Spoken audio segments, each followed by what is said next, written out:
Hello and welcome back to Meisner Actor, where we're going to talk about emotional preparation. Yeah, emotion is the heart of the problem.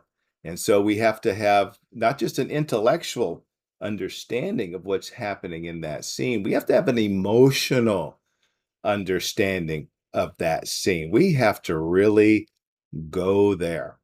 So let's go over a few notes from Sandy's take on preparation, which he called the self-stimulation of emotion and the most unteachable element in acting. Uh, it's only for the first moment of a scene, the moment before.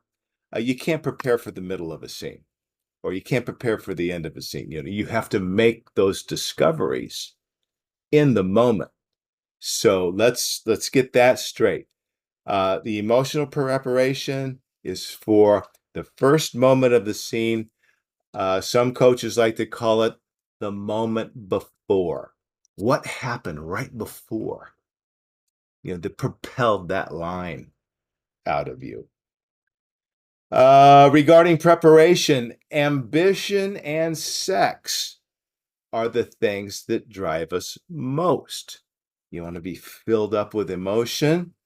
Think of them, those ambition. Think of that person you'd give your eye teeth to get naked with. Use whatever works for you. It's very personal. We want to seduce the emotions out of ourselves, particularly what Sandy would call the soft emotions. The soft emotions, you can't really, if you hammer them over the head, uh, they're going to slip away. So we don't want to dive into those. We want to wade into those streams slowly and seduce the emotion out of ourselves just for the first moment of a scene, no other part of the scene. Uh, don't work for the result. It's in the event. And so you got to cry there. And well, sometimes you can make yourself cry, and a lot of times the preparation just parallels what's happening in the scene, but it can't be a result. I was directing a play, and one of my gals had to cry at a few points convincingly in this play. And she was having trouble, and then she came and she's like crying. And I say, okay, yeah, she's crying. She hit that result.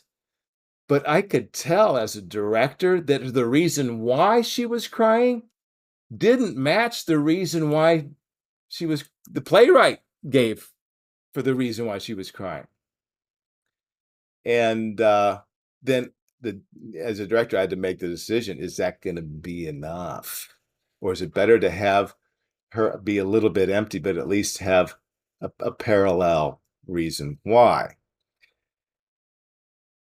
Sandy was big on daydreaming, not thinking to emotionally prepare. Chop off your head, daydream. Daydreams move us. You ever snap out of a daydream laughing? Snap out of a daydream crying? Snap out of a daydream so angry you could strangle somebody and you missed the turn like 5 blocks back? That's how we prepare for scenes. Again, only for the first moment of a scene. Sandy says, don't ever talk about what you use for your emotional preparations. It's very personal. It's your own business and very private. And so he instructed us to keep our good ones, whether it's an ambition fantasy or a sexual fantasy, whatever it is, it's safe, but it's personal. He instructed us to keep them in what he called our golden box. And so in my golden box, You'll never know what's in there, but that's what I use to emotionally prepare for scenes. And again, only for the first moment. Thanks so much for watching. Happy preparing. Explore your daydreams in your personal time. Find out what moves you.